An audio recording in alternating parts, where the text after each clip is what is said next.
নিজের যত্ন না করা মানেই নানা রোগকে আমন্ত্রণ করা, নিজেকে দুর্বল করা। নিজের স্বাস্থ্যের খেয়াল রাখো যদি ভালো থাকতে চাও।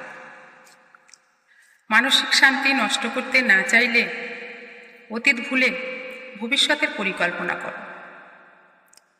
জেদ জিনিসটা শুনেছি ভালো না, কিন্তু পজিটিভ জেদ জীবন বদলে দিতে পারে। যেমন এমন কাজের জেদ যে কাজটা তোমার ভবিষ্যৎকে আলোকিত করতে পারে।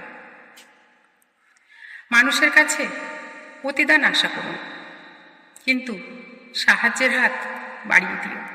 সব মানুষকে খুশি রাখা সবচেয়ে কঠিন কাজ।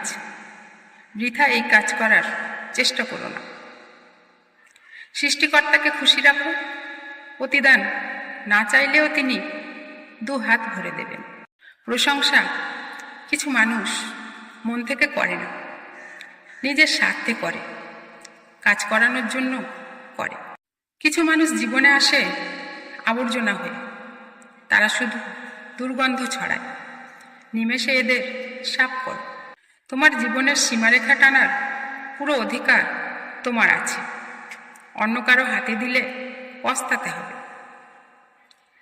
ব্যস্ততার অজুহাতে তাকে এড়িয়ে যেও না, যে তোমার সাথে কথা বলতে, তোমার খোঁজ নিতে চায়, তোমার সাথে সময় কাটালে স্বস্তি পায়। একটা মানুষ মারা গেলে তার ব্যবহৃত কিছু জিনিস ফেলে দেওয়া হয়, কিছু দান করা হয়। তার অর্জিত টাকা কাউকে দেওয়া হয় না। গায়ে গহনা থাকলে নিয়ে নেওয়া হয়। মানুষের চেয়ে সম্পর্ক বেশি হয় টাকা ও সম্পত্তির সাথে, কিন্তু সে যা দান করেছে, পরোপকার করেছে, পুণ্যের কাজ করেছে, তা কেউ চাইলেও নিতে পারে না। সময় থাকতে ভাবুন, সম্পদ, পুণ্যকর্ম কোনটা বেশি করা জরুরি।